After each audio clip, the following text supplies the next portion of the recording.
All right, today we're going to talk about one of Ghana's biggest and honestly most heartbreaking financial scandals, the story of Menzgold. This is a story all about a promise that was just way too good to be true, a system that kind of failed to protect its people, and the devastating human cost of it all. Let's get right into it. Okay, let's start with a number. 1.68 billion Ghana Cedis. That's the amount of money that prosecutors say just vanished. Poof. Pulled from the life savings of more than 16,000 people. I mean, it's a staggering figure, right? But believe me, that number only tells a tiny part of the story. And here's another number for you. 244. According to a group representing the customers, that's how many people have actually died since the company went under. And we're not talking about some kind of accident. We're talking about people dying from the sheer stress, the poverty, and the absolute despair that came after. So you got to ask, how did this happen? How did so many people end up losing everything? Well, it all started with a promise. A really, really tempting promise that, honestly, for anyone who knows a thing or two about money, just screamed too good to be true.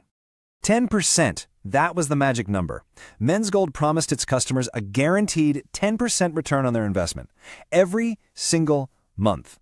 Now, just to put that into perspective for you, at that rate, you double your money in less than a year. Your bank, they might give you that in, 10 years, if you're lucky. Now, that was the hook.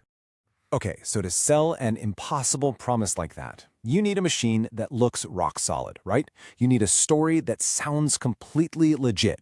So how exactly was this gold machine built? Let's take a look at how they created this illusion of a groundbreaking new way to invest in gold. The pitch itself was actually genius in its simplicity. Step 1, you buy some gold from a sister company they owned. Step 2, you take that gold and deposit it with Menzgold. And Step 3, well, there is no Step 3. You just kick back and watch those massive monthly returns roll in. It felt so simple, so safe. I mean, it's gold, right? What could go wrong? But here's the thing. That machine, it was actually a textbook Ponzi scheme. Those incredible profits people were getting, they weren't coming from some brilliant gold trading strategy. Nope, it was just the money coming in from new customers. The whole thing was just a big loop of using new investors' money to pay off the old ones. It's a house of cards that's guaranteed to fall. And this is where it gets really clever. Or, sneaky. They set up this two-company system. See, by having you buy gold from Company A and then deposit it with Company B, Menzgold, they could argue they weren't technically a bank. Their whole argument was, hey, we're not taking cash deposits, we're just storing your gold. It was a legal loophole, a deliberate strategy to get around needing a license. Now, what's truly mind-boggling about this whole scandal is that it wasn't some big secret. The warning bells were ringing, and they were ringing loudly for years before everything came crashing down. The people in charge, the regulators, they knew something was seriously wrong. I mean, just look at this pattern. As far back as 2014, the Bank of Ghana flags them for illegal operations. Then a warning in 2015. Another one in 2016. By 2017, another government body, the Minerals Commission, is also sounding the alarm. But despite this paper trail of official warnings, the company just kept on growing. They were opening new offices, throwing big parties, and signing up thousands and thousands of new people.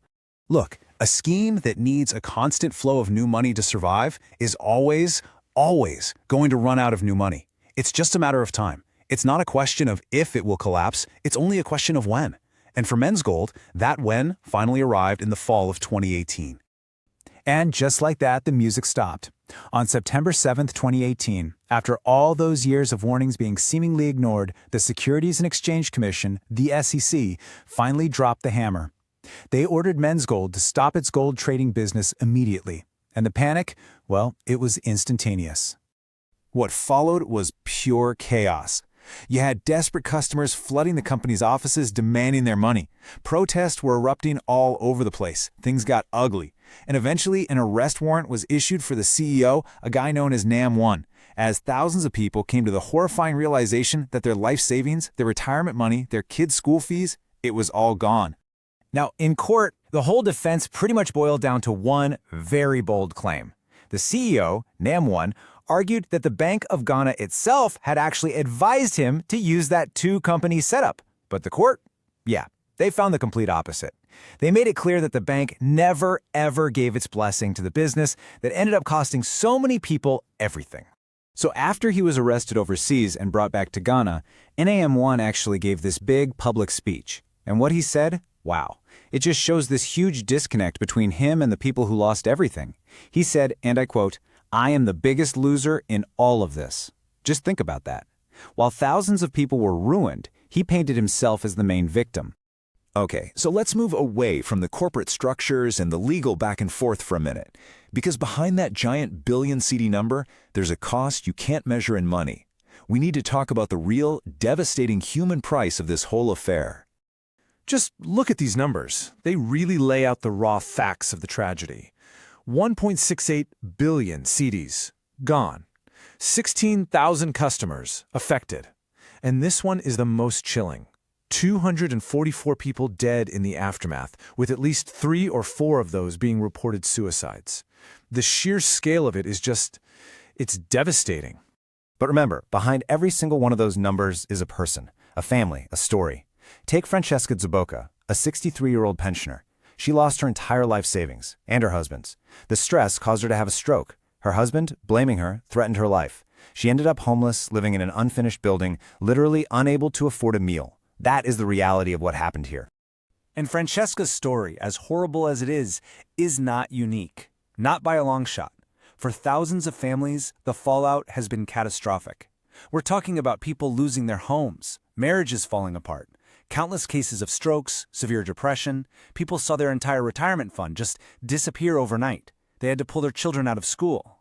This isn't just a financial loss. It's a trauma that will affect families for generations.